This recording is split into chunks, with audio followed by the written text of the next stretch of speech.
Sebelum sampai pada peristiwa penting di Pamplona, sakit dan kematian telah hadir pada masa-masa awal hidup Inigo. Tidak diketahui kapan ibunya meninggal, tetapi ia sudah tidak ada sejak Inigo masih sangat kecil. Kemungkinan ibunya meninggal semasa melahirkannya. Ayah Inigo, Bertrand Ibanez Dionas, menolak putra bungsunya karena melihat anaknya berarti membuka luka atas kepergian istrinya Marina Sáenz de Licona. Selain itu, bahkan muncul sangkalan atas keberadaan anak itu oleh karena kehadirannya, istrinya meninggal.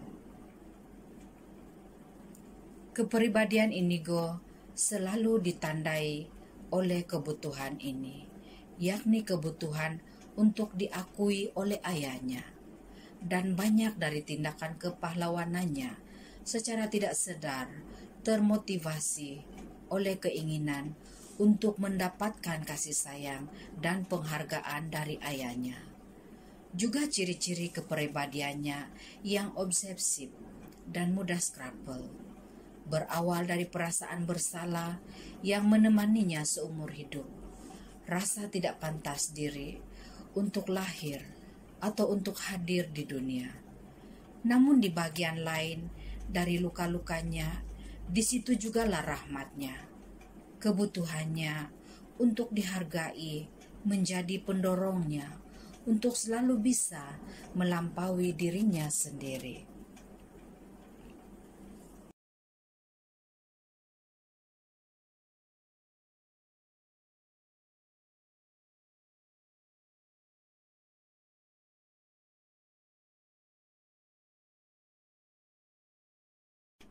Manresa memang banyak mengubah hidup Inigo. Ia memberi ruang kerja di alam batinnya untuk hidup bermakna. Rahmat Allah membantu jiwa-jiwa sesama dan diskresi. 3 unsur ini sangat kuat menjiwai proses rohani Inigo, si penziarah miskin. Dari manusia karunggoni menjadi orang suci, del hombre del saco al hombre santo. Di Manresa, Inigo mencatat banyak pengalaman rohani. Di sana Inigo menjalankan cara hidup ekstrim, berkeliling untuk minta sedekah setiap hari, berpantang daging dan tidak minum anggur. Juga tidak mau kalau diberi. Ada beberapa keputusan lain yang ia pertimbangkan menurut kaedah di semen untuk mengubah cara hidupnya. Inigo membiarkan rambut dan kuku-kukunya tumbuh liar secara alami. Hal ini dilakukan dengan pertimbangan untuk melawan kecenderungan berdandan sebagai kesatria agar menarik dan dikagumi. Dalam perspektif latihan rohani, pertimbangan ini disebut agre kontra. Tindakan baik atau melawan kesenangan dengan tindakan sebaliknya. Inigo berpuasa untuk mengatasi masalah skrupel atau rasa bersalah yang keliru. Skrupel adalah rasa bersalah tanpa alasan atau alasan yang tidak masuk akal dan dianggap sebagai taktik kecenderungan jahat. Ia mengganggu ketentraman batin. Keputusan ketiga Inigo mengakhiri puasanya seturut perintah bapa pengakuannya. Puasa itu dilakukan atas inisiatifnya sendiri untuk menghilangkan rasa skrupel. Sesudah berhenti berpuasa, ia dibebaskan dari rasa bersalah. Keputusan keempat Inigo memutuskan berhenti dari pantang daging. Ini juga dilakukan dengan keyakinan hal ini menjadi kehendak Allah.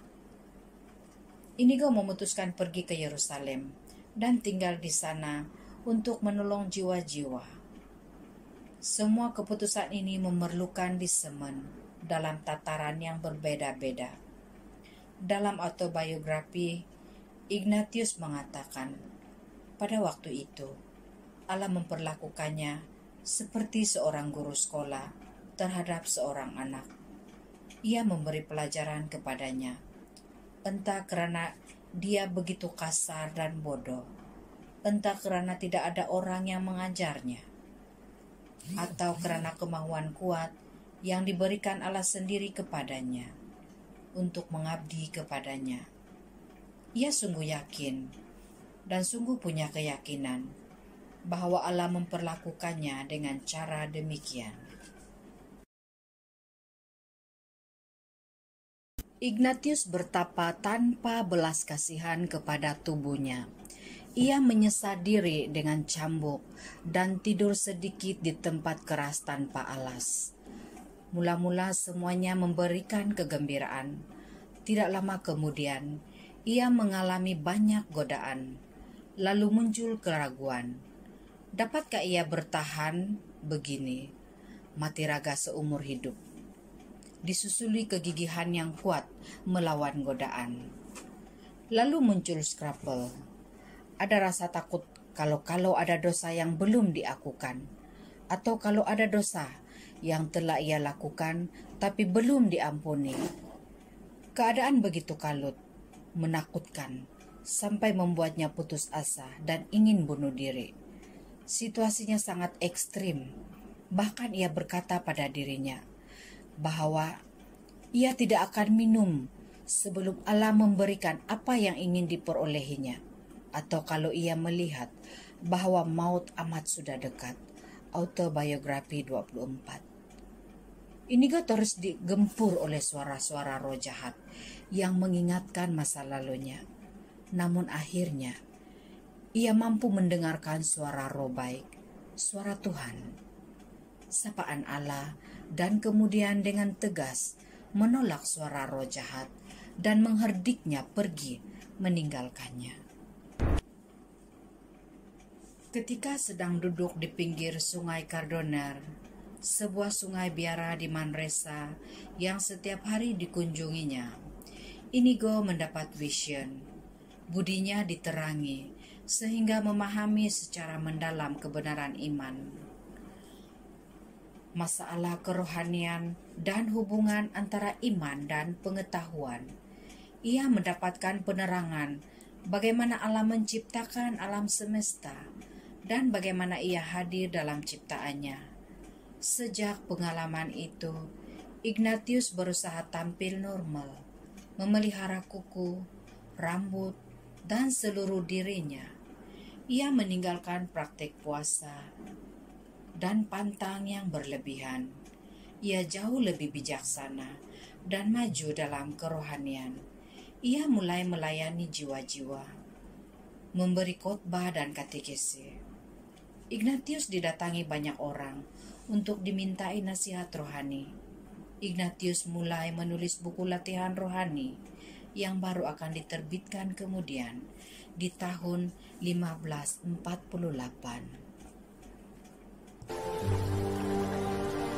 But now you know the difference. Now you know my voice. My lord. Get up, my friend. I am ashamed to stand before you, my lord, Why? because I am a sinner. What does that mean to you? I have offended thee. I have harmed thee. Harmed me? Why do you say so? My detestable sins, my lord. When you grow up, my sins will nail you to the cross.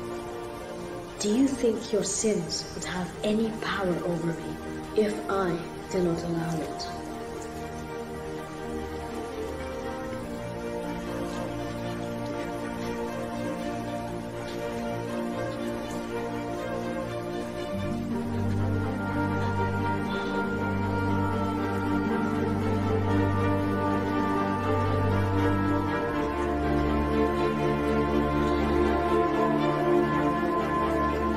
Gaze now at the world with new eyes and tell me what you see.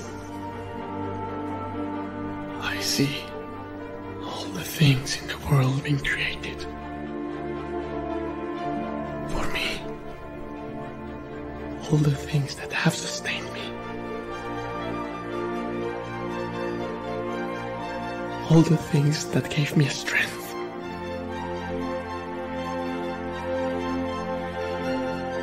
All the trials, all the tears,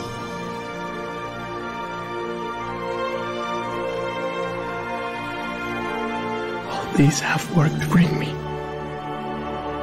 to you. Remember, my soldier, I loved you first.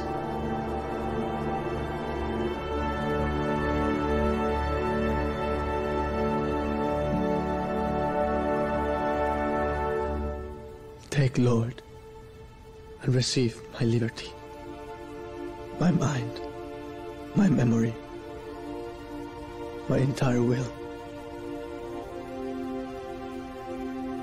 All I have, you have given me, and these to thee I return.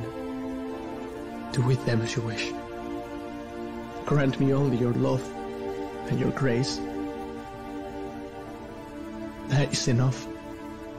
For that, I will live.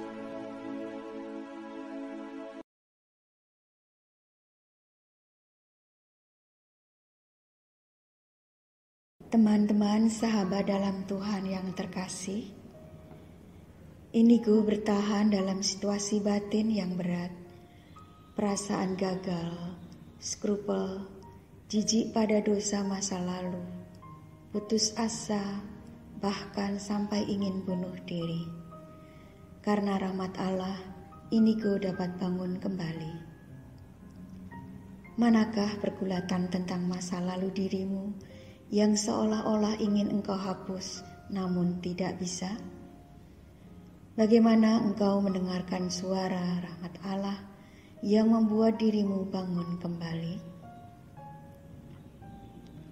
Inigo sadar bahwa ternyata cara hidup keras yang dijalaninya bukan kehendak Allah. Hidup mati raga tanpa ampun ternyata buah pikirannya sendiri. Dia sadar ia mesti melakukan kehendak Allah dan bukan kehendaknya sendiri. Dengan pengalaman yang direfleksikan, ia semakin menyadari bagaimana Allah bertindak dalam hidupnya dan bagaimana ia mesti menanggapinya. Bagaimana engkau memilah dan memilih, mengikuti ideal kesucian sendiri, atau engkau mendengarkan bisikan rahmat Allah? Apakah engkau memiliki pengalaman tentang suatu hal yang engkau yakini, namun kemudian ternyata bukan kehendak Allah? Inigo berjalan sambil berdoa penuh devosi. Ia duduk sebentar dengan muka ke arah sungai yang mengalir di bawahnya. Ketika ia duduk di situ, mata budi pengertiannya mulai terbuka. Ia mengalami sebuah vision, tetapi memahami dan mengerti banyak hal, baik hal rohani maupun mengenai iman dan ilmu. Semua itu dengan kejelasan yang besar, sehingga segalanya kelihatan baru. Autobiografi 30. Pernahkah engkau mengalami pencerahan dalam hidupmu? Kapan pencerahan itu dan apa pengalaman pencerahan yang engkau alami? Apa dampak pencerahan itu untuk dirimu dan orang-orang di sekitar dirimu? Inigo mengalami banyak halangan untuk bisa melihat yang datang dari Allah. Di fase sebelum Kardoner, mungkin mata dia sudah terbuka, tetapi baru terbuka sedikit. Selalu ada yang menghalangi untuk membuka mata secara lebar. Kita juga punya pengalaman yang sama seperti Inigo. Sebenarnya Tuhan sudah menunjukkan sesuatu kepada kita, tetapi mata kita belum sangat terbuka lebar. Ada selumbar atau pengganggu di mata kita, pengalaman luka, ketakutan, dan lain-lain, sehingga kita tidak dapat melihat rahmat Allah. Maka kita tidak berani berubah atau kita mengambil keputusan yang salah.